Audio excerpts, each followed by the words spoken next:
All right, it is that time of month again.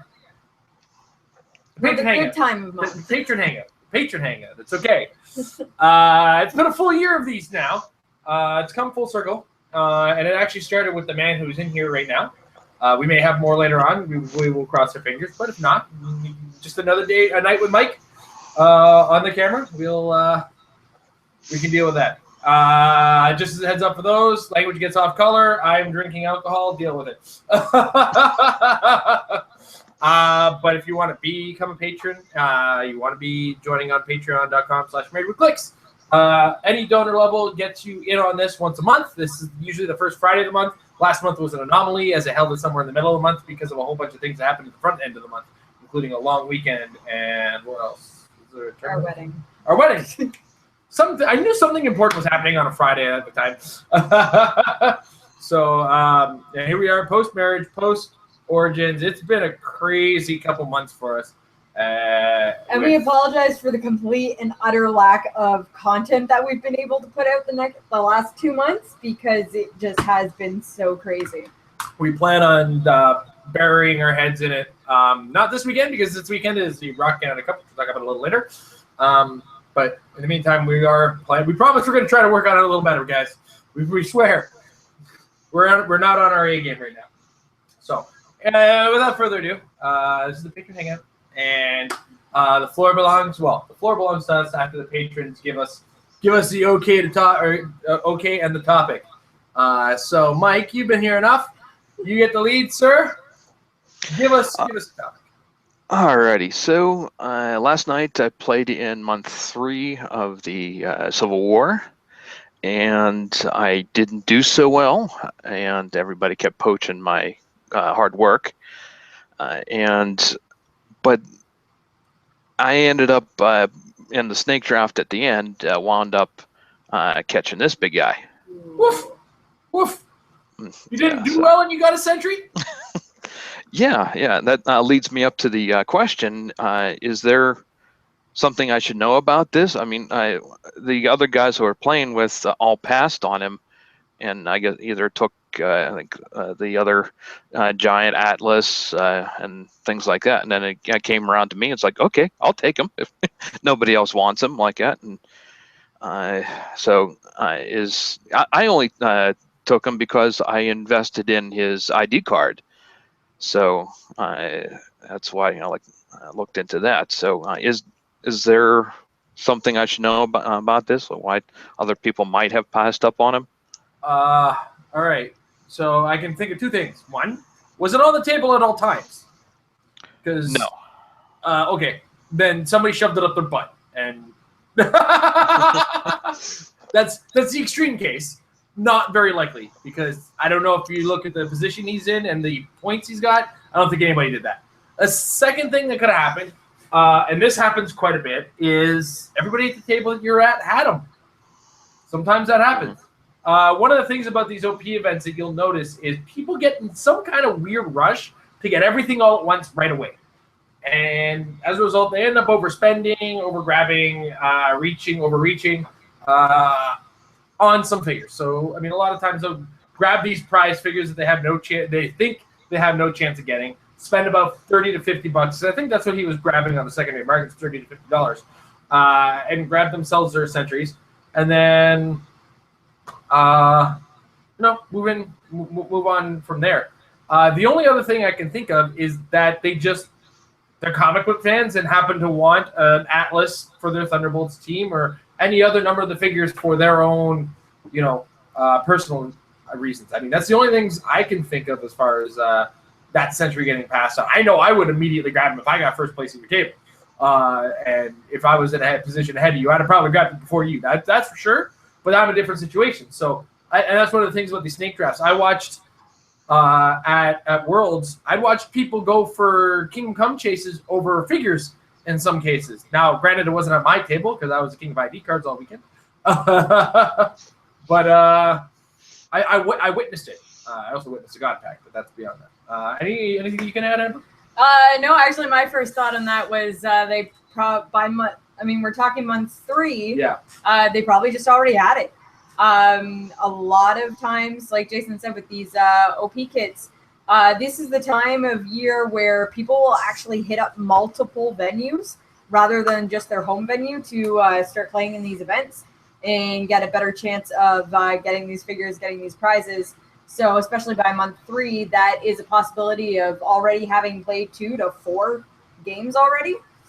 And if they're doing well enough, then they may have already grabbed him, because I think there's only 6 or 7 in the blind bags. Okay, there's Iron Man, there's Captain America, the 2 that clash with each other. Yeah. Punisher, Night Nurse, Captain Marvel, Sentry.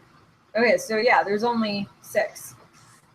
So yeah, you have a good chance that they'll have already got. That's really the figure itself. There's nothing wrong with it. No. It all comes down to whether they needed that figure right away or not. I've actually recently had people present me with ideas for Sentry teams that I was kind of like, wow, that's actually really strong. He's a very strong figure. He has his issues, I mean, in the meta game, but I mean, for all that's there, it's yeah,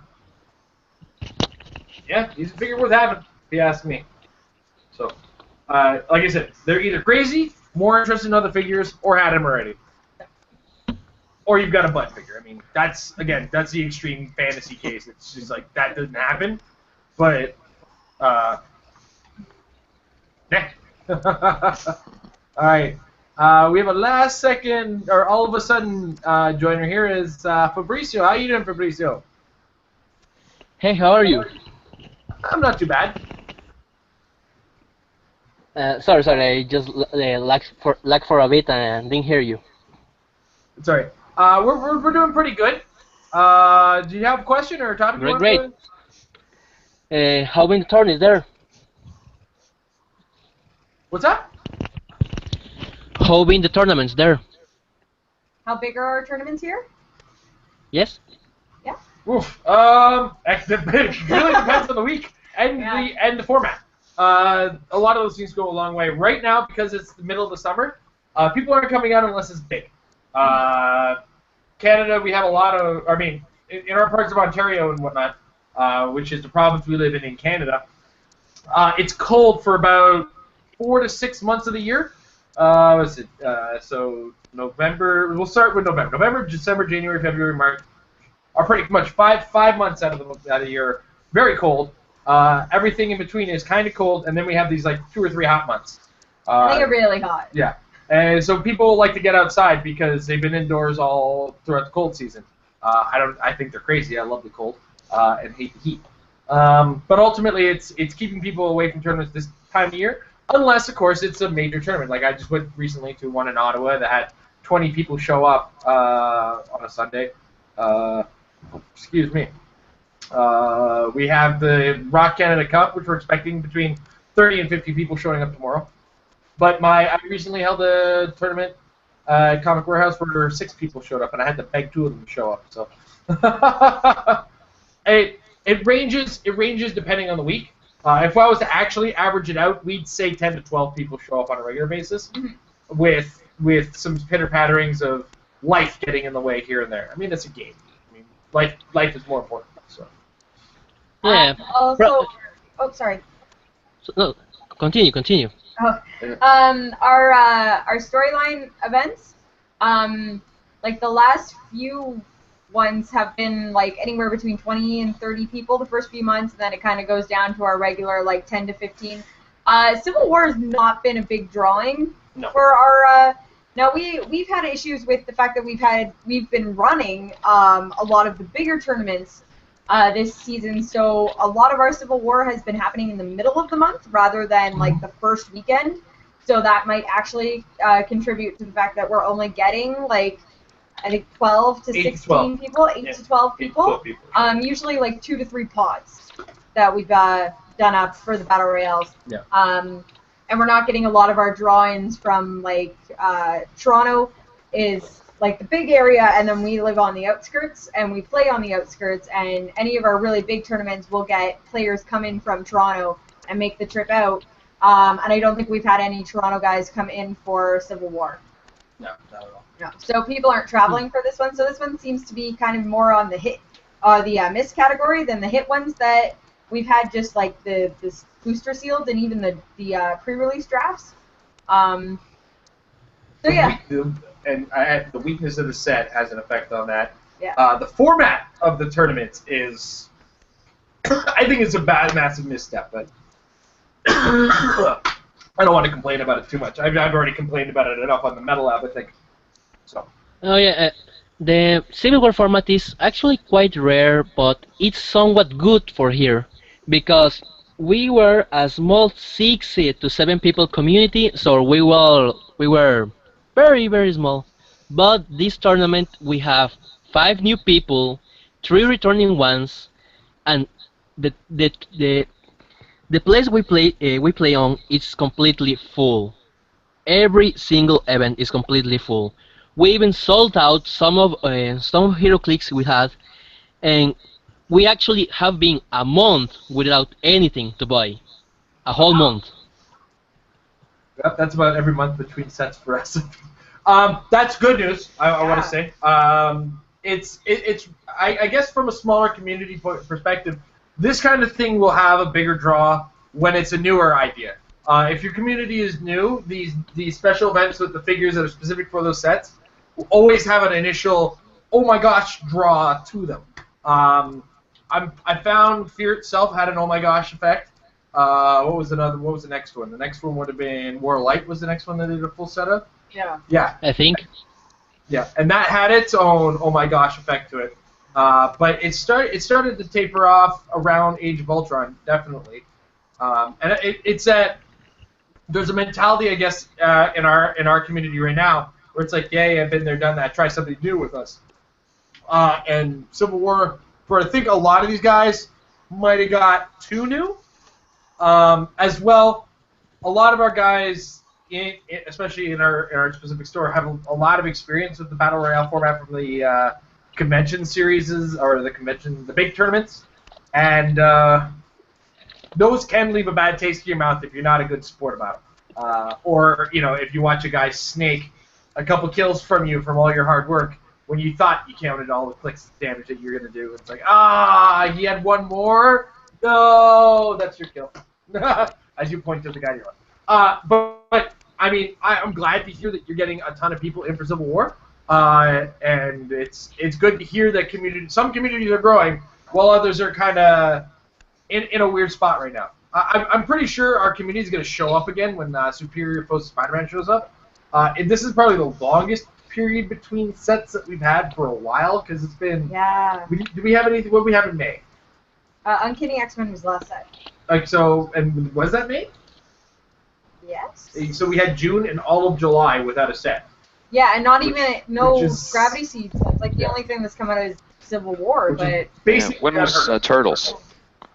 well, Turtles was back in March or April. Oh, okay. Yeah. I think March. Yeah, it's been a while since the new And set has come out. considering how much they used to pump us with just sets, like you couldn't go a month, even like 3 weeks without getting a new set.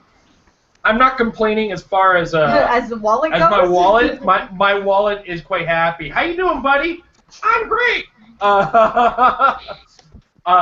Unfortunately for the conversation and for content for the show, it's a little bit of a smidgen of a pain in the butt. We don't have much to work off of. Civil War is ongoing, but I mean, we have to wait until, is ours next week? Yes. All right. So yeah, ours is next week. So that's our next chance to play in Civil War, and then our conversation will continue again. It's a weird time of year, to say the least, in our area. Once again, really good to hear that your area is doing well. All right, Mike. All right, let's continue with the Civil War discussion. And as far as map choice and stuff like that, I want to know your strategy, or at least discuss some strategy about the hole in the ground. And that one scene in Iron Man 3 at the very end where War Machine's telling Tony, all right, so this area here, we call this the kill zone. All this open area like that, lowest point like that. Have you seen people actually dare go into the hole in the ground on the Civil War map, or because I have not. I don't want to get stuck there and then have everybody shoot down on on me like that. It's like pretty much suicide. But have you seen anybody like dare that strategy with the go down in that hole? When it comes to strategy on a hole in the ground like that, movement is movement sometimes. And if you can distract fire on the top area near them or base enough characters, then you can use that as a movement hole. Would I use it to move in? Heck no. But of course, line of fire works both ways.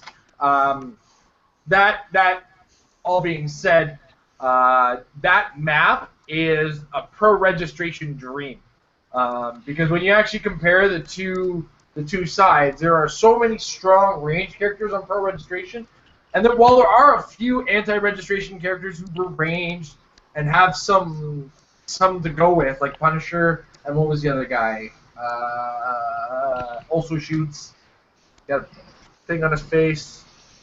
See, this is how interesting characters in the center. Anyway, there aren't as many grand selections for range in the anti-registration side as there is in pro-registration. So I like to call that the pro-registration kill box. If you're playing anti-registration, go for the prison. It's your best chance at taking it in close.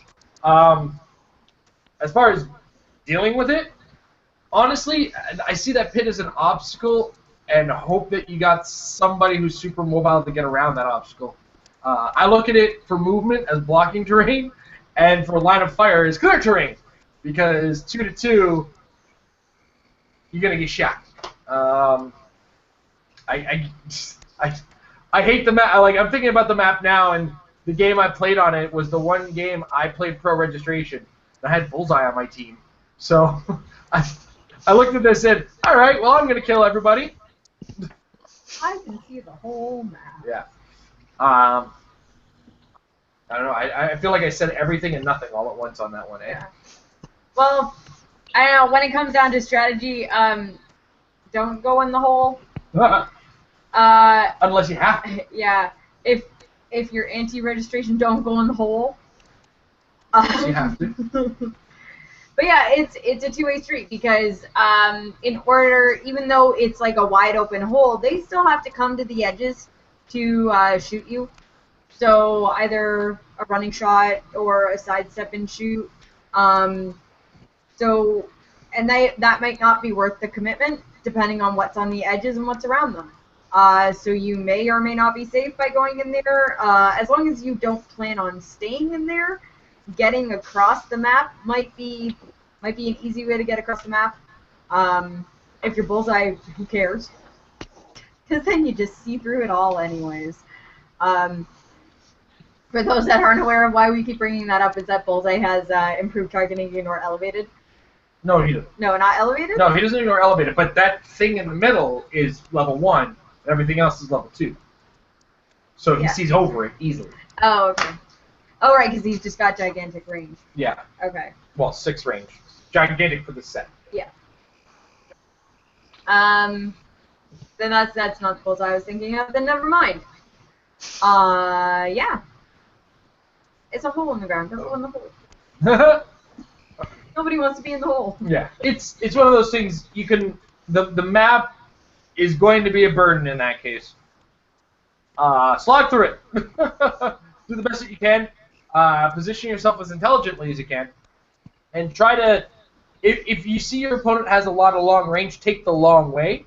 Because if you can stay at the other side of the map from... Like if the hole is here, and you're at the other end of the map here, if they can't reach you over the hole, then they have to go in, but they can't shoot out of the hole, which means they have to be on the other side, which means they're now in punching range. So, I guess that would be the best way to play it out. If range isn't your option. Otherwise, use the range to the best of your advantage. Use that level 1 terrain as best as you can, or just see over that level 1 terrain and smile and chuckle. If you do have the range. Otherwise, the hard part about Civil War is just that randomness to it. It's like, what did I pull? What did you pull? All right, let's see how it goes. So That was my month 2. My month 2 was very not memorable in the fact that I pulled crap, my opponents didn't. I played a 3-man game because we had an odd man out, and I was in the mood to teach a couple newer players. So I ended up teaching them some tricks. Got double teamed, and so it was 3 of us and a dummy pack there, which I ended up putting in for. And the dummy pack was actually the best pack at the table, thank God. Because, oh my gosh, it was so good. It was so good. That was team month anyway, so yeah, it would have been on my team. My teammate on team month is not a very frequent player. She knows how to play the game because her boyfriend does, but doesn't actively play the game, so I was not doing well in telling her where to go. She was like, "I'm gonna do a thing." Okay, you do the thing. They killed you. Okay. And I was still somehow the first player out, mostly because she had a Luke Cage who's pretty hard to kill. Yeah, unless you have a Wither, Luke Cage isn't going anywhere. But I also had bounty on Iron Man, so my entire team went this way and really just kind of tried to take out that Iron Man. Yeah, if you have the bounty card, don't get too laser focused on it. Because that one healing you're going to get from killing the bounty is not going to be worth the damage that you took trying to get the bounty. Now, in my defense, I also went this way to go get Iron Man because this way was Bullseye and Venom. I was like, no. Rock, hard case. Yep. Rock, hard case. That was my month too. So, do your best that you can with that particular situation that you're in with that map. I hate that map too, so nobody likes playing on it, I think. In fact, I would try to talk everybody into playing on the other side of it. What's on the other side of it? I don't know. I know nothing about these maps because we don't own them yet. I think the other side of it is the prison. Even better. Because both teams can function very well. It's just anti-registration has more places to hide in that That's map. a good battle royale map. It is really good. Not like that maze of things with water in it that WizKids came up with. The map that The thing that's just stealth is just useless on. the map that is so reminiscent of the Alien Queen Temple. It is. It looks like they just cut a piece of the Alien Queen Temple from Horror Clix out Yeah. and just shoved it into like a quarter of a map for battle royales. So like we're just gonna take out all the AVP kind of imagery and we'll just map it onto a catacomb and we're good. Yeah, I think that's the one map where more walls have been broken than I've ever seen another map have broken walls. Like, that's including like the prison map. Even the prison map, people still charged around those walls. Well, because you got that hallway down the middle where you just go down the rather than going through the cells. Yeah. I mean, you start in the cells, but once you get out, you're just going straight down the middle. Blizzard, new battle royale maps for next year, please. Please. Good Please. kids. You meant wisdom. Who did I say? You said Blizzard. Oh, I've been yelling at Blizzard too much for Overwatch. WizKids, oh my gosh. What pod? What show am I on? Where am I? Who's in charge of me? Alright. Next up, Fabricio. Yes? You have another question? Sorry, I couldn't hear you. Do you have another question for us?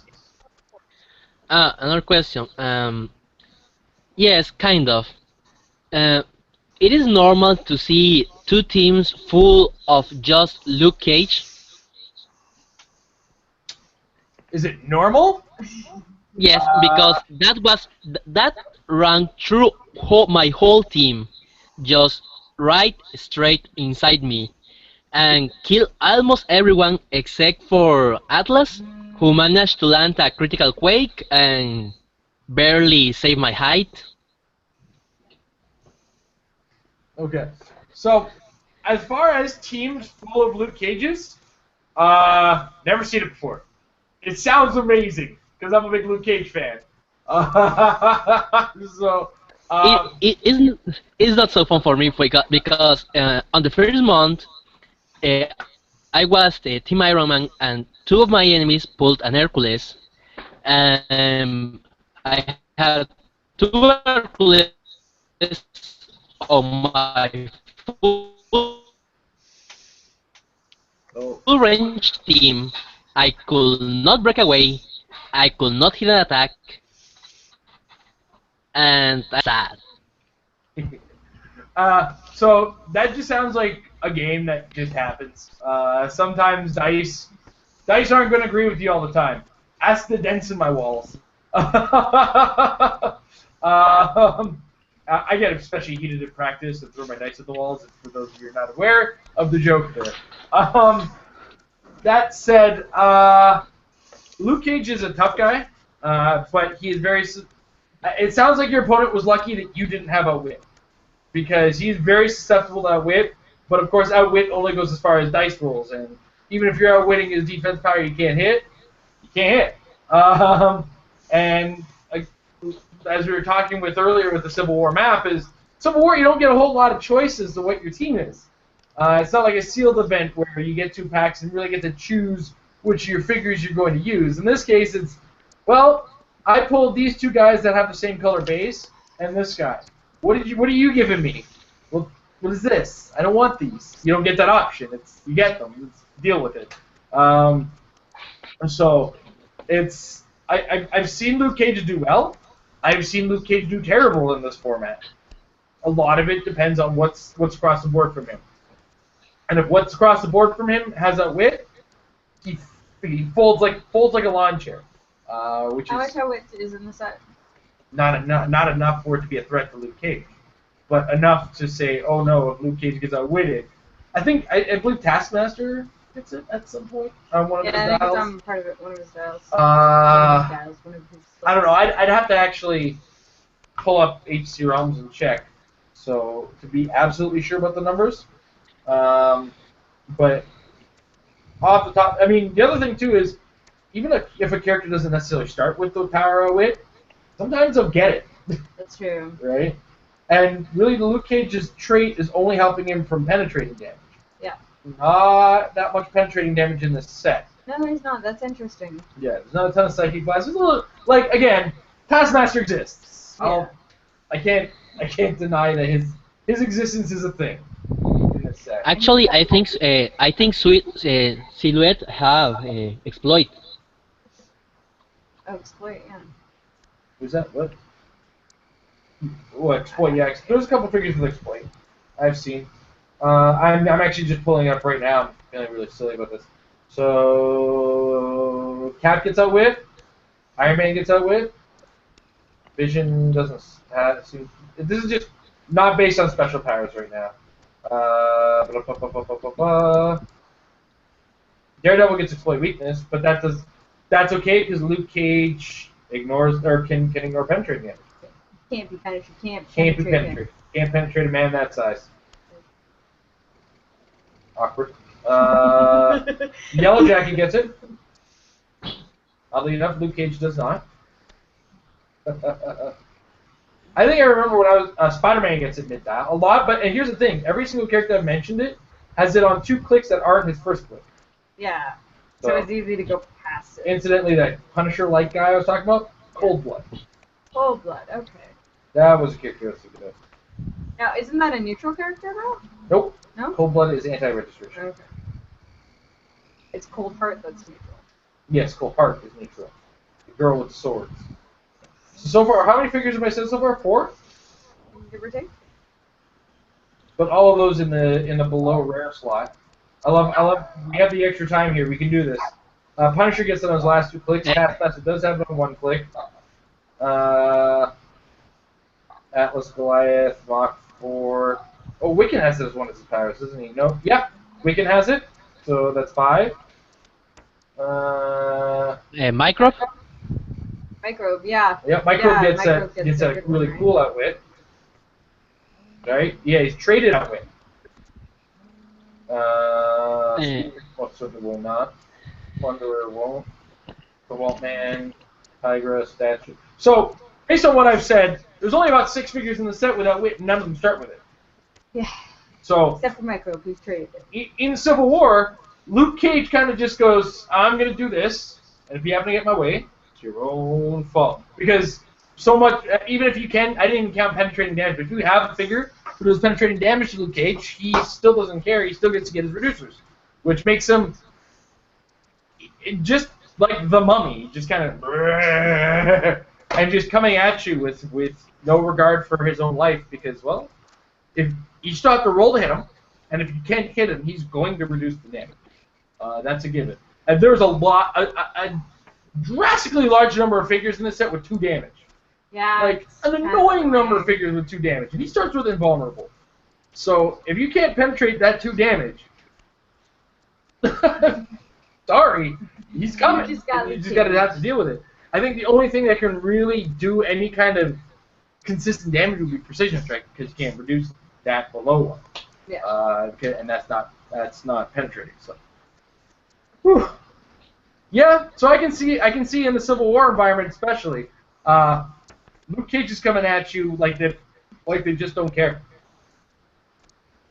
Coming at you like you're Jessica Jones. This is awful. I'm terrible. But also understand is outside of the Civil War environment, oh Jesus, he's useless. Yeah. I've played him about 6 or 7 times in Constructed, and just every time, just watch him die as I weep. It's like, yep, okay, he's just gonna, yep, he's gonna die. He's dead. All right, cool. What's next? What else is on my Marvel Knights or Heroes for Hire team? So it's a catch-22 in his case. Great in format. Outside of format, not much to talk about. All right. Yeah, it's pretty meh for outside of the event. Still is a Marvel Knight, Hero for Hire, and it's only 70 points, and can be a pain sometimes. Yeah. With Shang-Chi. Yeah. So, yeah. Just kind of keep him at bay is the best you can do. Stay out of his charge range. That helps. It's only a 4, I think, because he has an 8 movement with charge at the start. I think so. Yeah. So, it's not too hard a risk to stay at a distance, but at the same time, he can just base you with this full 8 movement, which is something he's bound to do. I don't think he comes with willpower, does he? No, he just on his last 2 plays. So, yeah, that going for you. Your opponent is crazy enough to push with him. I mean, most people should be crazy enough to push with him. That could be a problem too. So, make sure you put him in the crater. I was in the prison. Oh well, yeah, you're doomed. You're in Luke Cage's territory. Yeah, the only thing that managed to scratch them was Iron Man, and they just one-shot him. Yeah.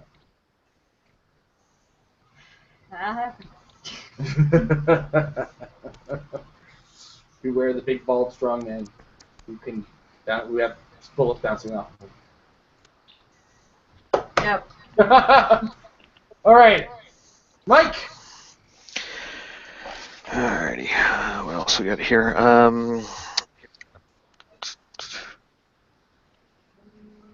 Alright, let's move on to the upcoming Spider-Man set, and for what we know now, or at least information being leaked out, are you guys satisfied with the point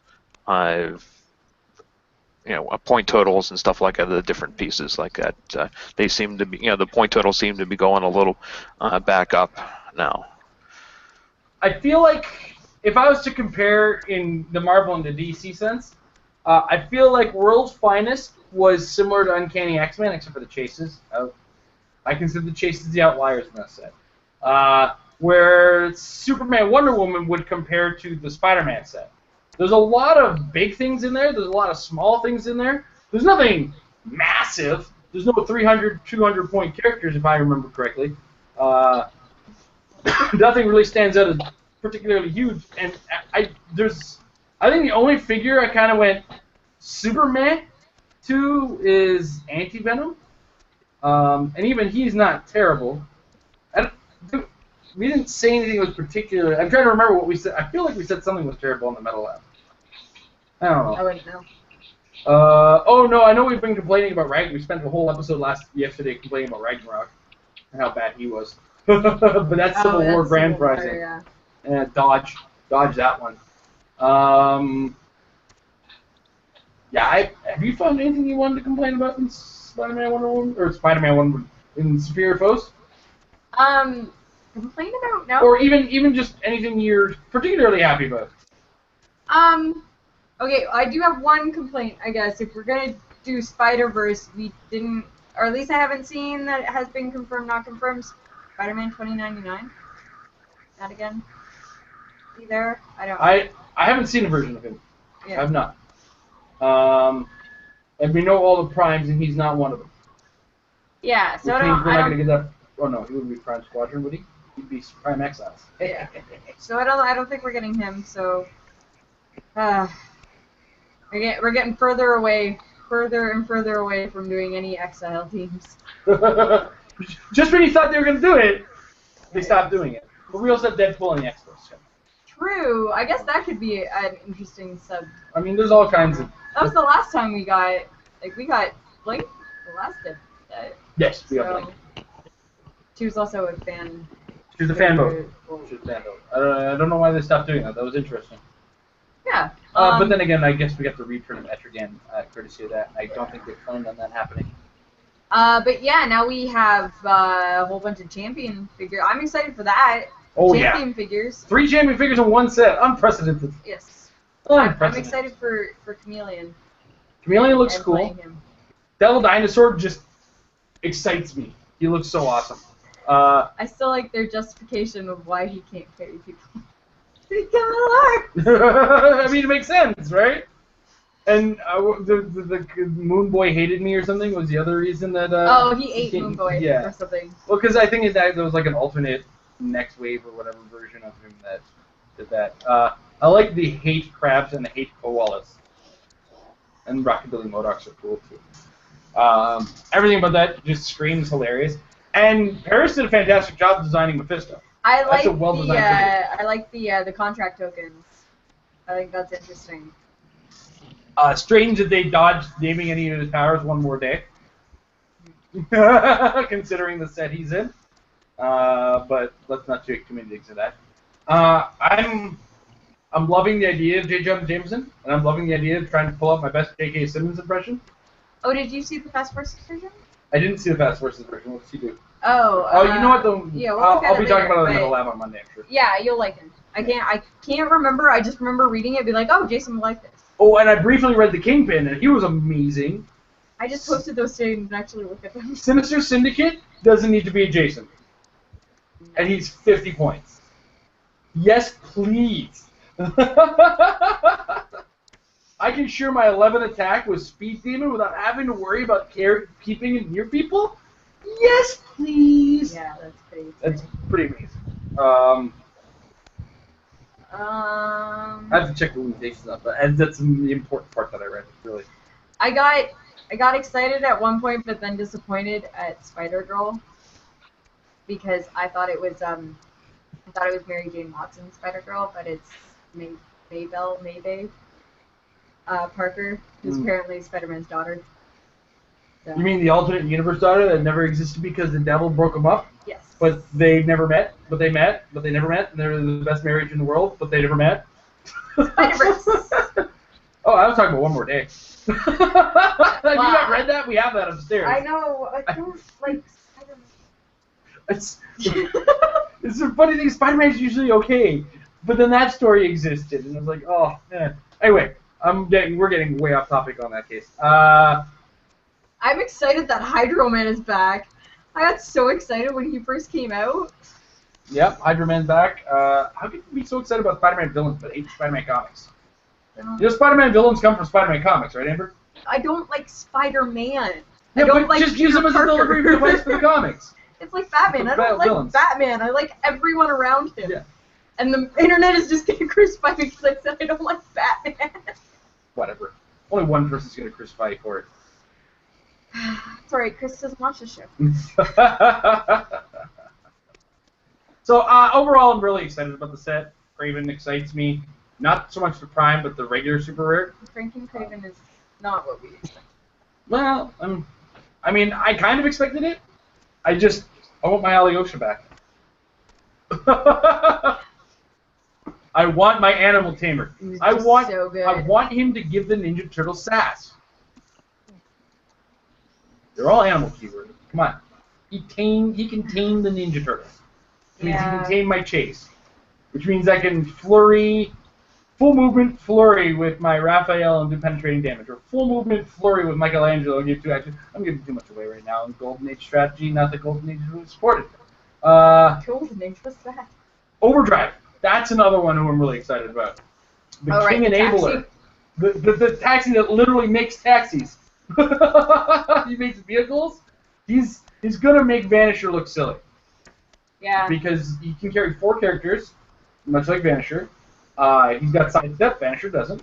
And he's got 11 movement. Vanisher's got 14 movement, but loses 2 of it when he carries.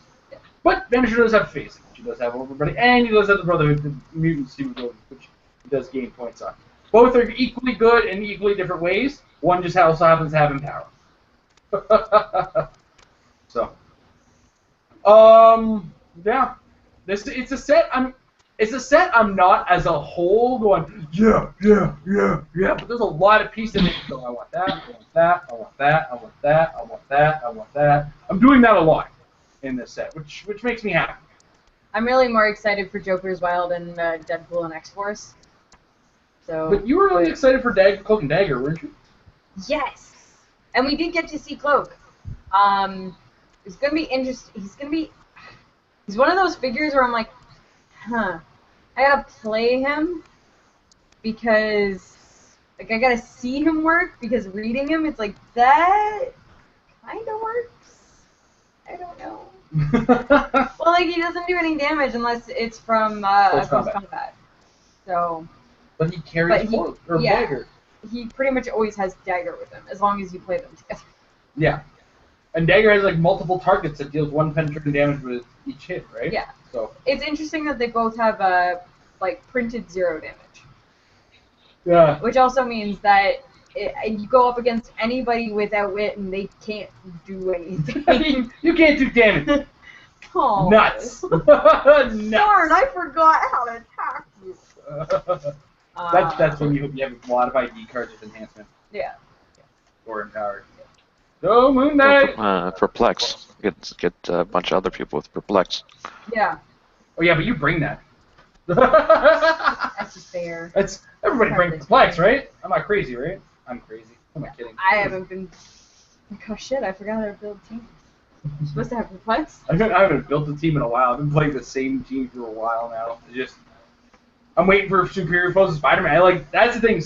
One of the hard things for me is when I hear about a new set, I get so discouraged about building teams when a new set's just around the corner. It's like I really want to see how oh man, how's this gonna? Okay, is anything in this going to affect this?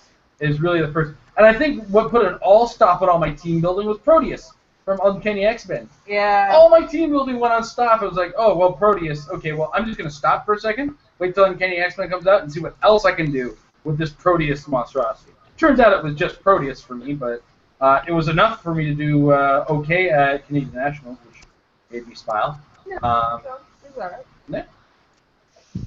I can't tell you the last time I built a team.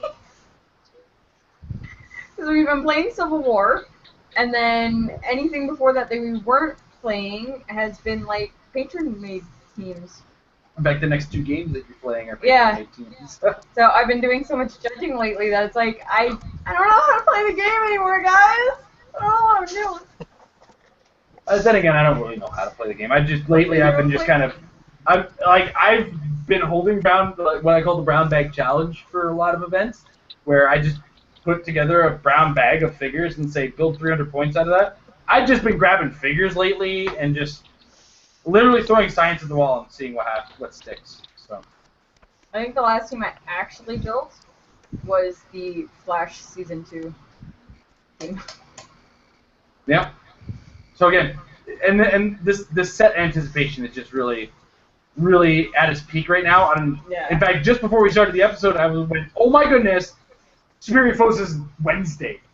And it's interesting because with the unfortunateness in the fact that North America didn't get a pre-release, That's the other thing that builds the hype. Is that pre-release was supposed to happen, yeah, and all our well wishes go out to the families of those who were affected by the accident that caused us not to have the pre-release. absolutely. But We understand why we didn't have a pre-release, and it's an unfortunate incident, but it's one of those things that's going to affect the hype level and the conversation. We don't have the on-hand conversation, and a lot of this game is defined by having those figures in hand, having the chance to get some tactile hold of some of these things, and moving those dials and moving them across the board. There's lots of game feel in this game that a lot of people don't give credit to. Yeah. And there's also, I do have to say that I did see a picture today of the Symbiote 3D object, the OP prize, the day release prize. It is not a possessor. It's equipment. It is equipment. It gives you charge and stealth and charge, shape change, and plasticity, what all the other symbiotes got. And then it also has a 1 in 6 chance of hopping off. See ya. And then But it's usually when you take damage or something, right? No, it's a 1 in 6 chance. You roll a dice at the beginning of each turn, and if you roll a 1, that symbiote is gone, and you cannot re-equip it for the rest of the game. That character can't. I'm sitting like, it's just a 1 in 6 that, oh, wait, me. I also, unfortunately, there was a glare on the picture that came out of the UK guys that got it, and there is something else that it does that when you don't roll a 1, unfortunately, the glare on the picture meant that I couldn't see what that was. It's a modifying combat values by something. +1. Which is probably why there's a 1 in 6 chance of it hopping off. Yeah. Like Proteus has a 2 in 6 chance, 1 in 3 chance of dealing damage to you. Yeah. But he also gets +1 everything. Yeah. Looks cool. Anyway, set anticipation high. Really looking forward to it. Even with that scumbag Spider-Man in the set. Yeah. All right. Fabricio, any other questions today, sir?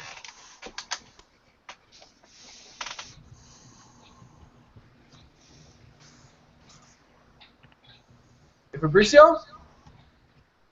Yes? Sorry. I was reading some figures and some stupid combo. I was distracted. It's okay. Did you have any other questions or topics today? Manga Spider-Man? But Manga Spider-Man. I have. Do we have stats on him? I think we did. I think Scott Porter posted it. Scott Porter. Well, no. Scott Porter posted Manga Spider-Man, but no stats. Oh, I thought he. I know he was one of the ones that he showed off. Let me see if we have stats on him yet. I think the whole set's now. Oh, how about that? Sets the whole set's up. Give me a second. I will let you know what I think of. Well, we have Spider-Man 2211.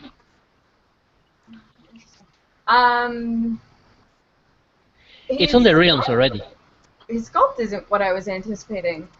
When all throughout the whole unboxing series, and Scott Porter was really hyped that he might get the figure, and it just the way it looked wasn't what I was expecting. Yeah. The Spider-Man? Yeah, the Spider-Man. It's a Manga Spider-Man? Yeah. Oh. His name's not even Peter Parker. Does he have a real name? Aaron Aikman. Huh. Now, here's the thing, though. There's that "the" clause in Clix rules terminology. Yeah. Which means even though his name is the Spider-Man, you can still use him with the ID card because the word "the" doesn't count. Yeah. It's like when you have Doctor actually spelled out or Dr. Dr. period. Or There's Flash one or character. the Flash. Yeah. Both are the same character. Both are the same character name according to the rules. Let's see. What does he do? He has leap and climb. When he's given a move action after action developing, make it close or range. Well, he's got full movement and attack. Well, that's nice. That's amazing. And it's with leap and climb. What I'm really hoping with the next PAC update that they do something about leap and climb because But that bad power. that power that made it a good power though. Yes, but because he has extra stuff after it. Yeah. I'm still trying to wrap my head around the fact that Titano has Leap and Climb. Yes, but Colossal have to break away from each other now. Because he's a monkey. Is that all it is? Is that he gets extra to his breakaway? Yes. He has it for half of his dial. And that means for half of his dial, he breaks away better from the other Colossals. What do you want out of me? Anyway, It's so useless. but yeah, Actually, isn't Leap Climb... No, Leap Climb's not ignore characters, right? no, Still but it breakaway? is move through characters. Yeah. So it doesn't stop at plasticity. I like this character. This the Spider-Man really is really an interesting one. Well, for 100 points, that's a cool collection. Is it? Yeah, that's he starts with a lot of he's got starts with 11 attack, 4 damage, no powers, but that leap and climb gives him a closer range attack, not action. And then that turns into support later on in the dial, like second, third, and fourth click. Weird. I guess this dude, he's more of a doctor type. I haven't read the book myself. He has some psychic blast on clicks 2, 3, or 4. With his 4 range, I mean, I don't foresee myself using that, especially when I've got the leap and climb attack thing going for me. He ignores hindering for movement, and he's got charge on his last 3 clicks without that leap climb power. He's a wild card.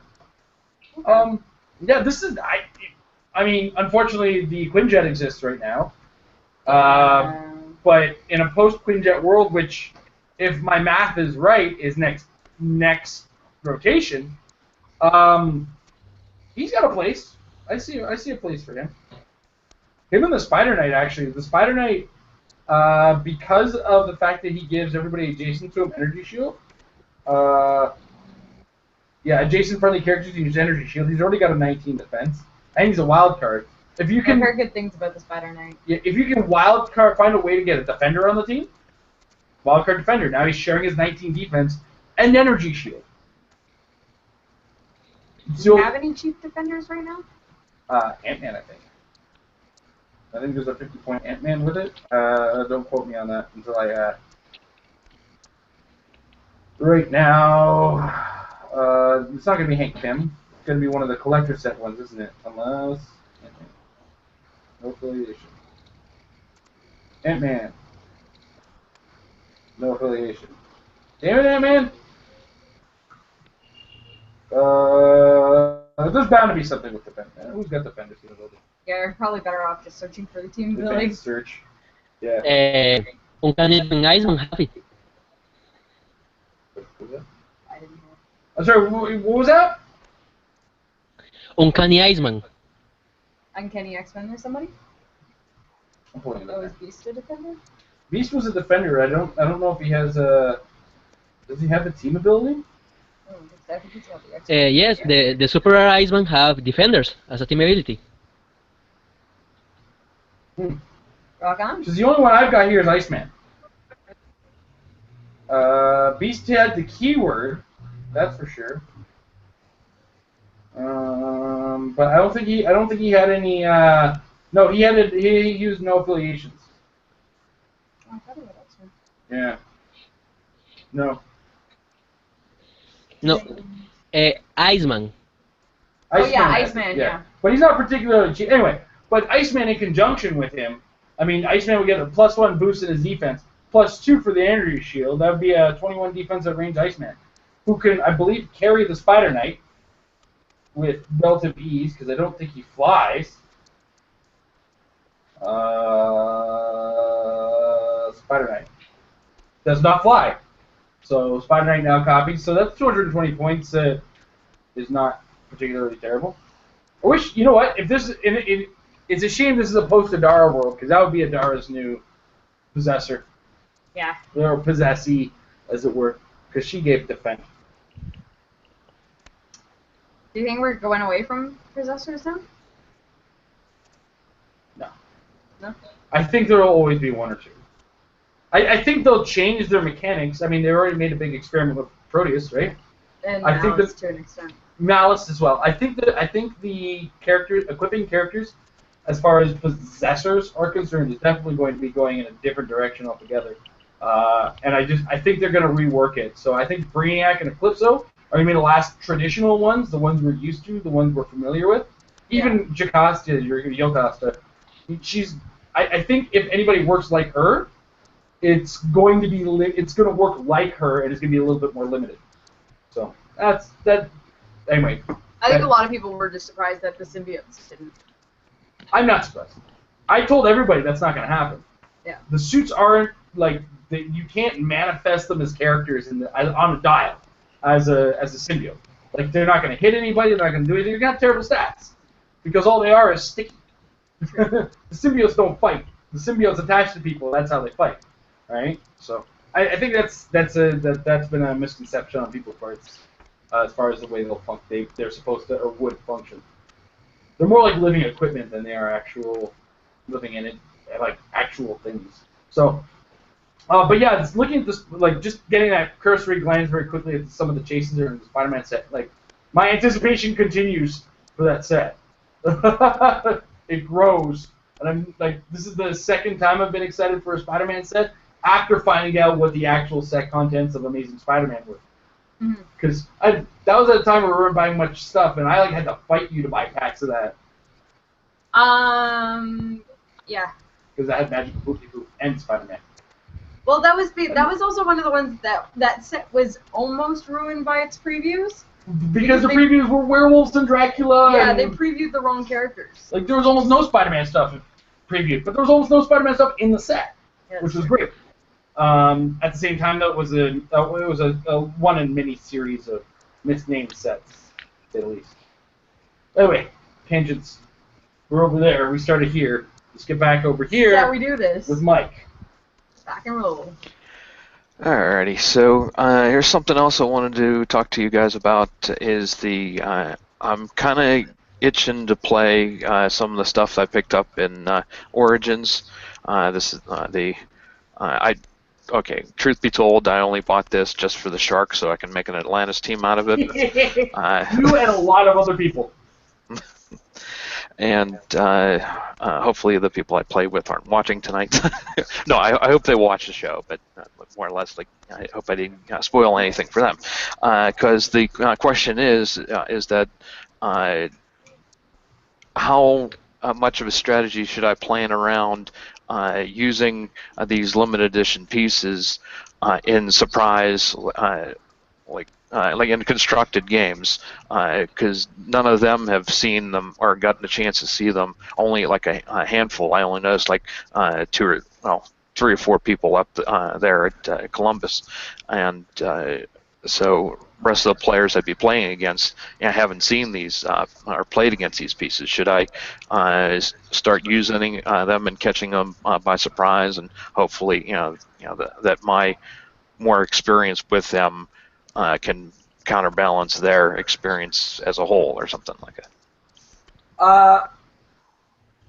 Get your use out of them now, because they're great, for one. A lot of the figures are really fun.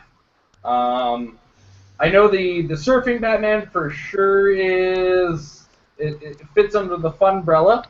The bomb Batman definitely fits under the fun umbrella. I like to call him Hot Potato Batman. What else fits under the fun? Man Spider can be shockingly strong. I mean, not a great figure. But are you talking about figures that you've strictly purchased, like the Arrow set as well, or? Yeah, that or the Punisher van. I brought that like the week after Origins. Like I ended up playing my friend that what I saw up in Origins, and he brought his Punisher vans. It was like 2 Punisher vans playing against each other, but I had a soldier theme team to go along with it, so it worked out pretty good. It was just trying to learn how to use it, so I just kind of like, okay, so do I bring it to other places and hope that they're seeing it for the first time, and I can have that advantage. Yeah. The Arrow set can definitely catch a lot of people off guard, specifically with how very little you have to spend on the figures. Diggle at 25 points is a heck of a bargain. He'd be cheap at 50. Arrow at 75 is another one who's also a really big bargain and works functionally for wherever he is on the map. If your opponent is at range, well, then you choose your range combat expert and energy shield, and you shoot them. They decide to get up close, well, you choose close combat expert and combat reflexes, and watch them have a hard time hitting you, and you have an easy time hitting them. And the bike is just a good delivery device for Diggle to kind of protect himself from the hurt. And even if, you know, it happens to blow up, the 2 damage that he takes puts him on support, which is the arrow is bound to need eventually. So I like that little box. It's a great little set of figures. They don't stand out in the super hyper competitive mode, but they definitely are good figures for the point cost that they stand at. And the arrow is basically the definition of a glass cannon. He can dish it out, but if you hit him, oh man, is he gonna feel it? Punisher Van, I've tried so hard to make that resource work. I'm just glad that equipment came with it, because going into the next season of Rock, and I'm not sure if they're going to plan on updating the limited format, but those weapons are, like, specifically the rocket launcher is going to be amazing in the Rock limited format, because it does allow equipment. And if you can grab that rocket launcher, that's energy explosion on steroids, because you just have to hit the first target.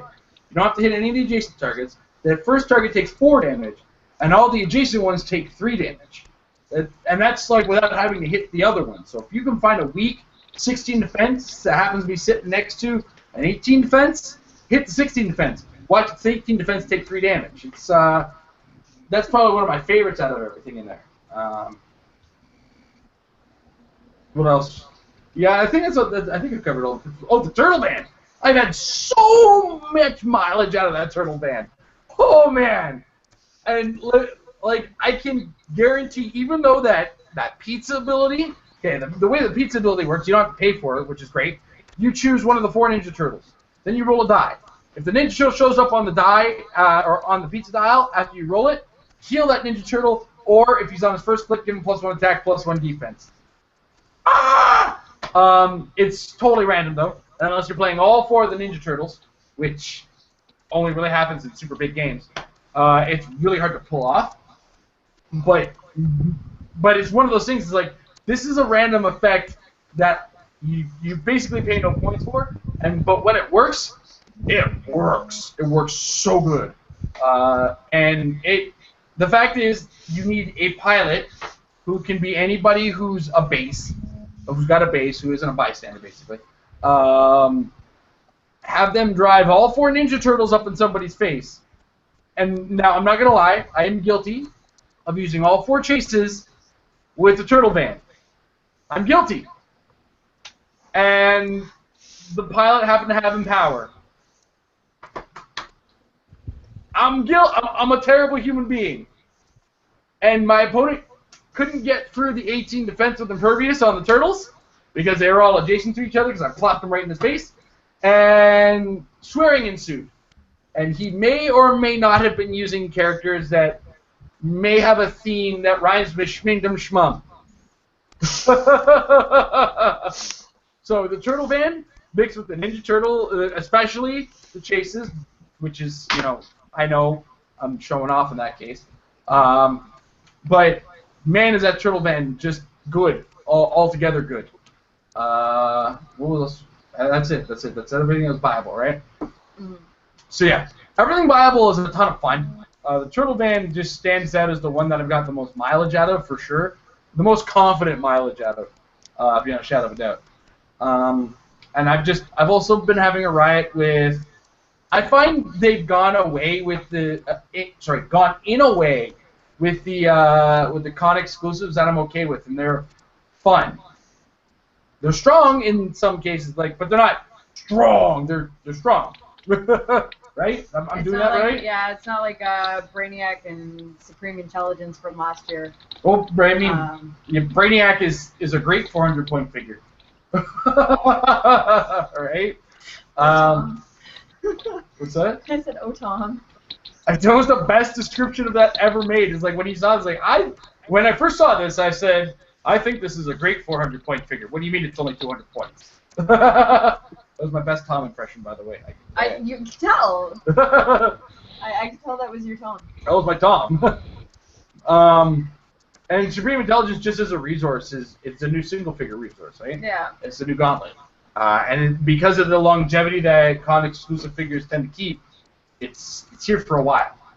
So, be aware of it. I just keep yawning. And I Thank feel you. really You did that to bad. me. That was your fault. You made me yawn. You see what she did to me?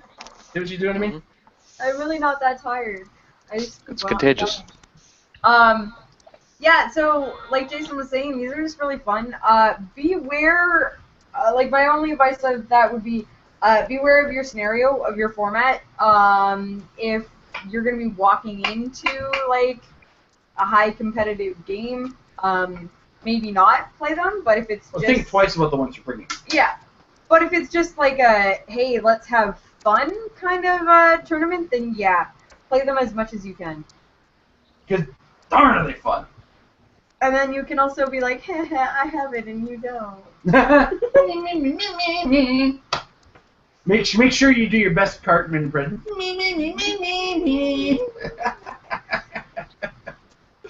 All right.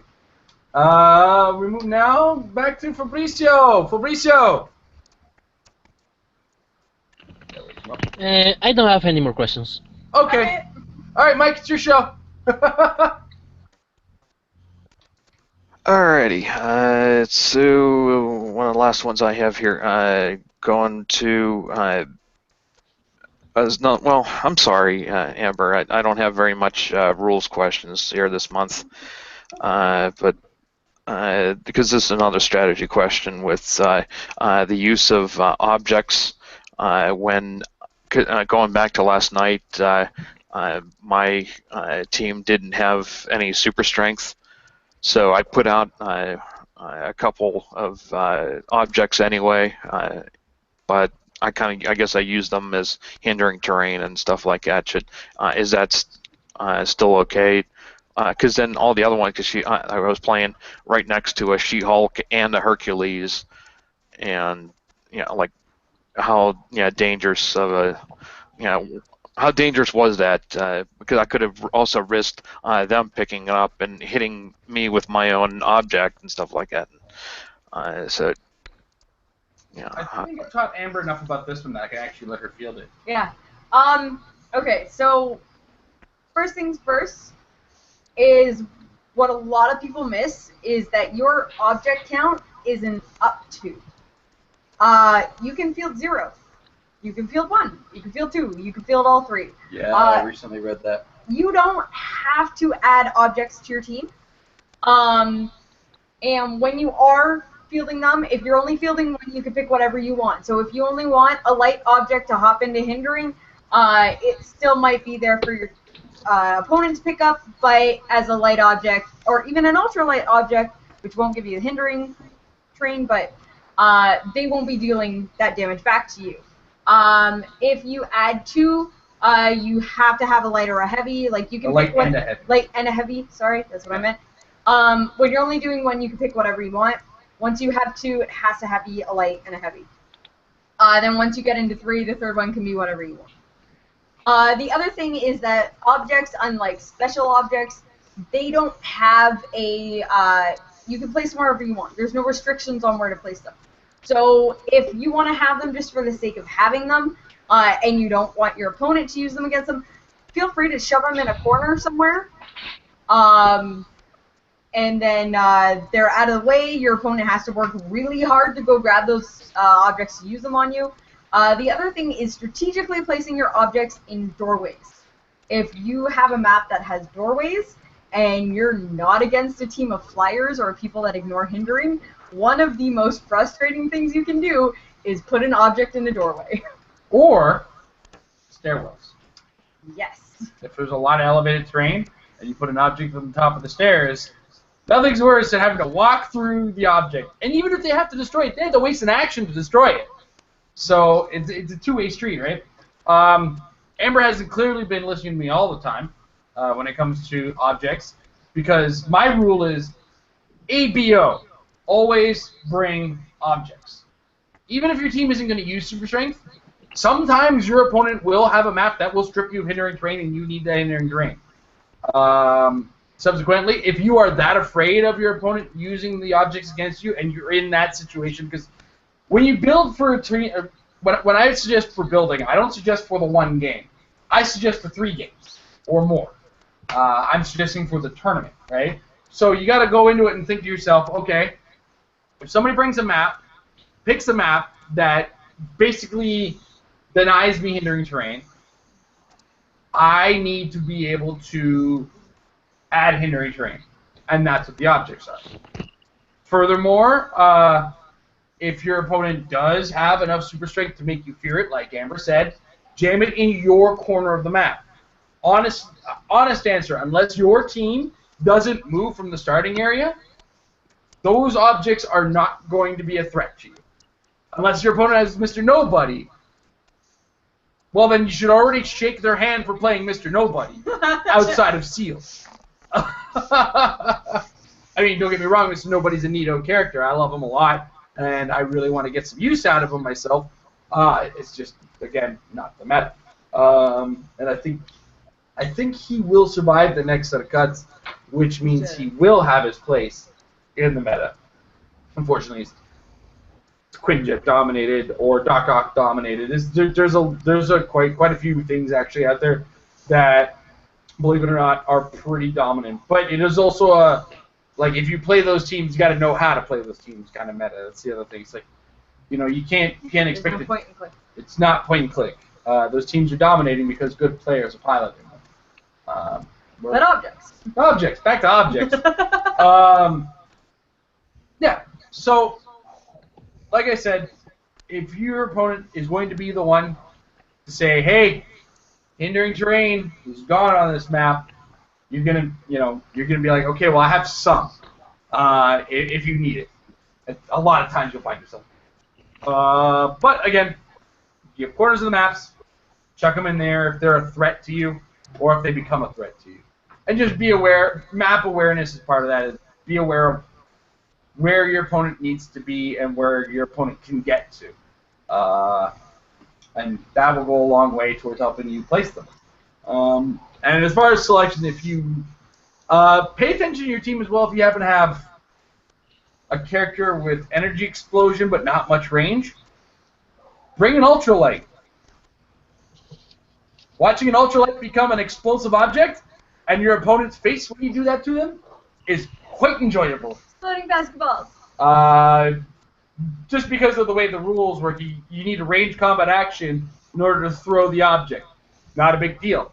And energy explosion triggers off of you taking a ranged combat expert. You don't need to take a specific one for it. As long as you are taking an action that is a ranged combat expert, you can trigger energy explosion. So, basketball. Exploding basketball. Boom! If you have energy. And not particularly long range. Ultralights throw for 8, I think is what I'm getting at. Yes. Yes, they do. Yes, they do. Yeah. Indeed, they do. The only problem with ultralights as well, those are not hindering terrain. Yeah. And they good. only can be thrown. They're not used in a close attack. They only can be thrown, and they only do 1 damage. But if you have 3 targets and you energy explode, That true. everybody else takes 3. Boom. Exploding basketball. Big boom de boom. Boom de boom. All right. Next one. All right, so last 2 I got ahead down at the bottom of the thing just like for extra points just in case we needed any more time to fill. Is that going back to the sentry that I have here?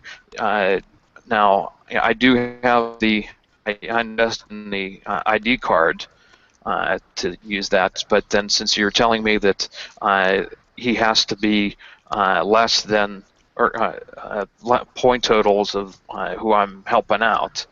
This is like 160 points.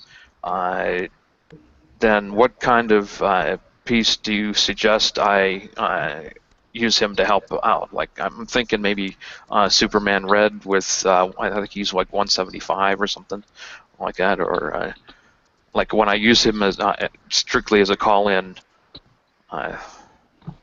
Okay. When you have a figure that size as a call-in, you got to look at it in one of 2 ways. One, you're planning on calling him in to lead the attack, which is acceptable, or you're calling him in and at a point in the game where your character that can call him in is on the down low, on the low end of the dial.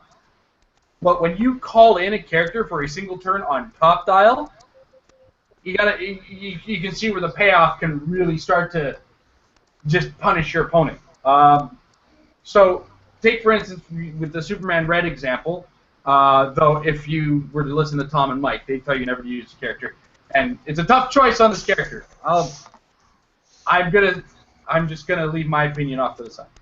Now let's say Superman Red is on click 4 or 5, little beat down, not the best stats, right?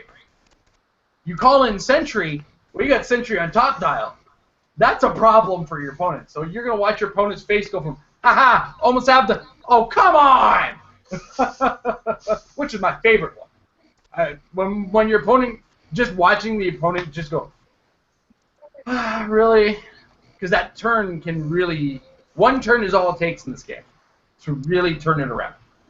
It's the truth. So, yeah, just look at when you plan on using it, and protect that character, or be sure that before that character dies, you get to use that ID card, because nothing's worse than sitting on an ID card and go, I never got to use you. Mm-hmm. Which was, I think, Bucky for all of my Ottawa tournament. The Bucky ID cards, like, never got to use them. Yep. Well, that's because I brought Green Arrow. Did a lot of the same things that Bucky did. Yeah, so that would address that Sentry ID thing.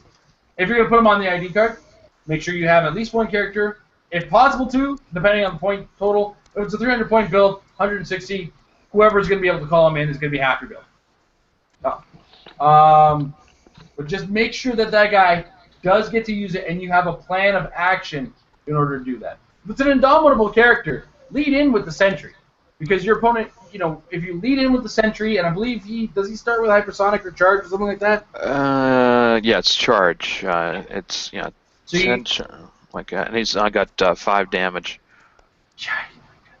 That's on click 1. Yeah, the first click there is. And does that come with super strength? Looks pink down. The defensive power's pink. Sorry, the attack power. Does it super strength? No, there is no. It's just plain thing like that. That's okay. He doesn't pick up super. I guess that's super strength at click 3. Okay. So, but here's the thing. You're gonna call him in at click 1. He's gonna come in. He's gonna deal 5 damage to your opponent. That 5 damage came from Superman Red. I don't care what anybody says. Superman Red took a power action. Sentry came in and attacked. That's Superman Red's action. Don't let anybody fool you. It would just have to be a double power or a double action. And then the next turn, because I believe Superman Red is indomitable, correct me if I'm wrong, you follow up with your charge. And then the next turn, once you clear, you're charged. Guess what? You're in range for some pulse wave action. So, then depending on how many targets you have on you. Now, if Sentry let in and hit with his attack, that's 5 damage. Superman Red follows up with 4 damage on the attack. That's 9 damage. Not a lot of characters live through 9 damage. And hopefully you've also got something else based, or close by, so that you can begin the pulse wave train. Because that's one of the misunderstood things about Superman Red's charge and pulse wave combination of things. The pulse wave can really catch somebody off guard if they're not paying attention to their position. And that's why a lot of good players will look at that figure and go, not that good, is because when a good player is using him, or a good player against a good player, one good player is going to look at that Superman Red and know exactly his way around him. Stop the charge, stop the pulse wave. Either one, you're fine. So I'm getting into talking about the Superman Red when really it's just about, so whoever is calling in the Sentry, make sure they're indomitable. Lead in with the Sentry attack, pull in the second attack with the guy who called them in on the next turn. But if you don't have that option, make sure that the Sentry card gets used before that guy dies. And in the situation where you're dying, well, granted, you're dying, but where you are in the dial, that Sentry is going to do it better in most cases. Right? That makes sense? That makes sense. What is Sentry's inspiration? Power card. Nope. Yeah, it says can use range combat expert if they do deal them 1 unavoidable damage after actions resolve. Which is also very cool. Okay. And now, unfortunately, in this case, whoever's calling him in is more than half your point, so they're not going to be able to do it because reasons. But if at 170 plus 175 with the Superman Red that you mentioned, plus the ID card, you got 180. You have 120 points still to work with on there. You can get a decently ranged character nearby to use range combat expert with that Sentry nearby. I know a guy named Bullseye who comes in at 70 points, ignores characters for line of fire purposes. Could really use some range combat expert on his first click, to be brutally honest, because you only got the 2 damage and like a 12 attack, and some precision strike. So you use him. So now you've got a really big turn where Sentry comes in, Bullseye shoots over the Sentry, and then the Sentry comes and charges in. Now I've talked about a 9 damage turn, followed up by another 4 damage the next turn. What are we at now? 13 damage in 2 turns? Nonsense can ensue as long as the dice get along with you. The other thing on that, if it's a inspiration worth having, the round table will work, because now that you have the Sentry ID card, you do need Sentry to be able to use the ID card on the round table. Yep. Whether or not you are calling in that character or not, you do actually have to have the character on your sideboard in order to legally use the resource. So that's going to be something there. So if you end up putting it on the round table, whether or not you actually call him in because he's a bigger character, you can still get use out of his inspiration that way. Also the Quinjet.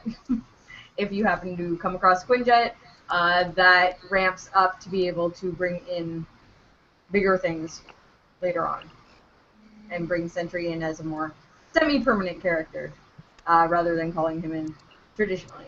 Yeah. So there's that. There is that. That's my 2 cents. Hey, your 2 cents is worth a lot. Hey, I contributed. It was good advice, Amber. It's not like it was bad. Ooh, bitches. All right. And the last question, let's just go off the cuff here, is a fantasy scenario, is that do you think there will ever be a day, because the Olympics are starting as we're recording this tonight, and we just came from, Rock Worlds and everything like that, and a lot of other people from all different areas of the country came to Origins and stuff like that. Could there ever be a HeroClix version of the Olympics, especially in the team format? I guess you can get maybe an all-star group of Canadians, an all-star group of Americans together, and that they can, I guess, play against each other, and then the wins go towards the country's win total or something like that, and then. Could you ever make sort of an Olympics-styled HeroClix tournament?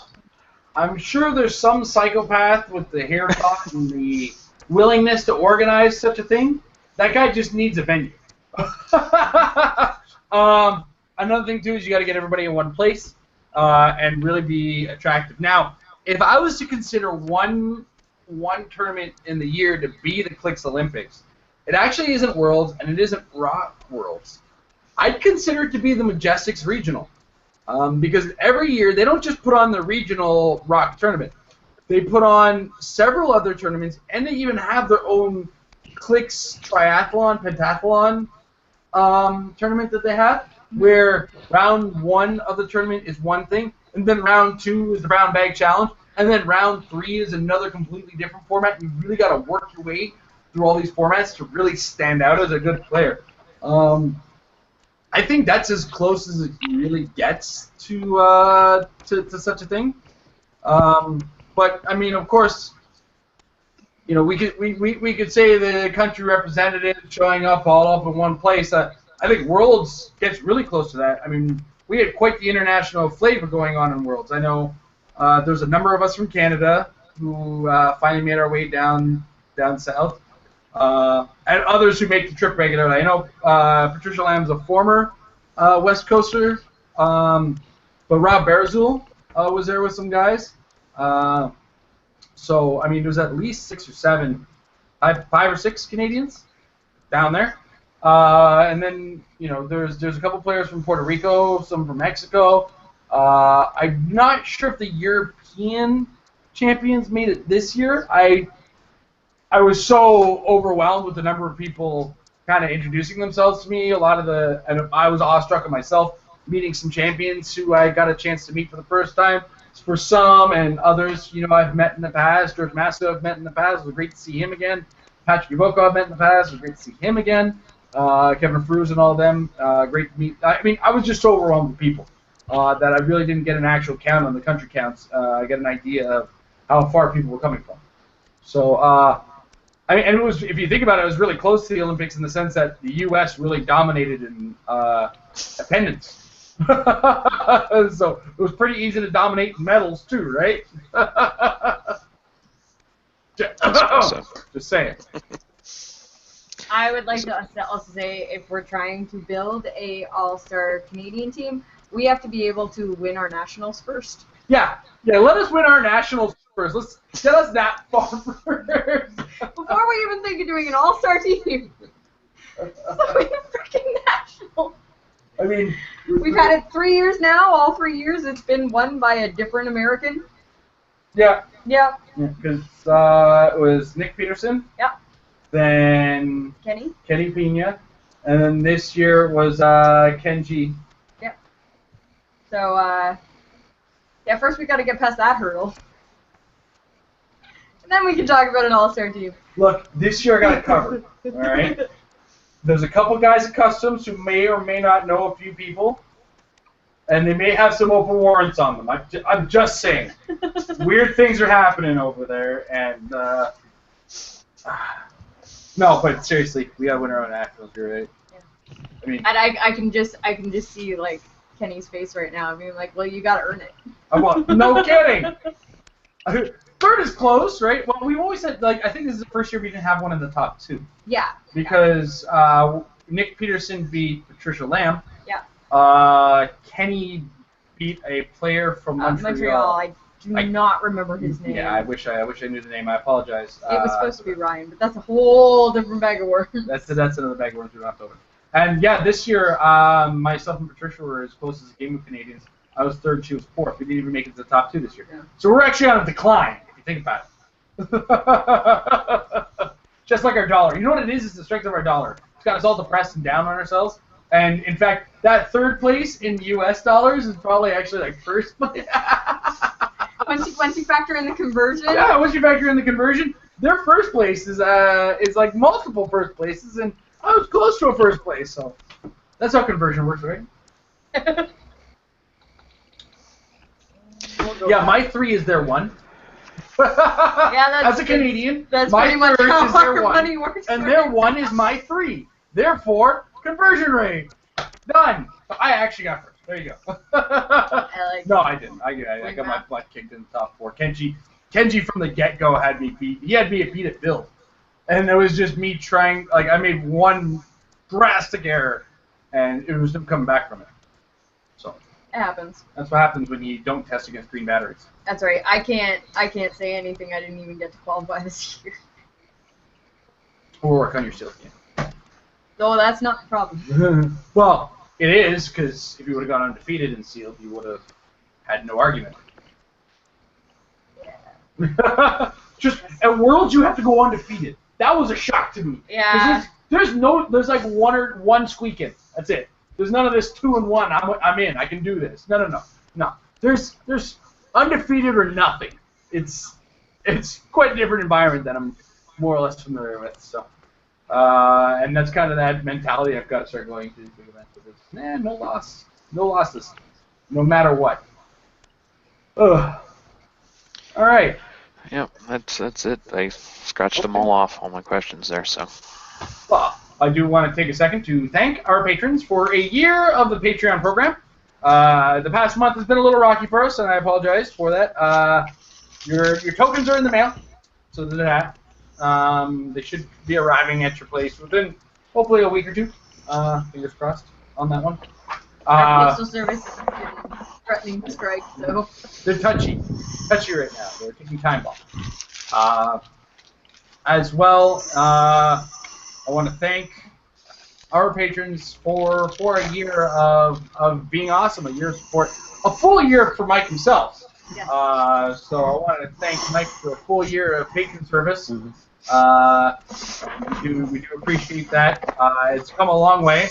We're still trying to figure out how to stretch our dollar.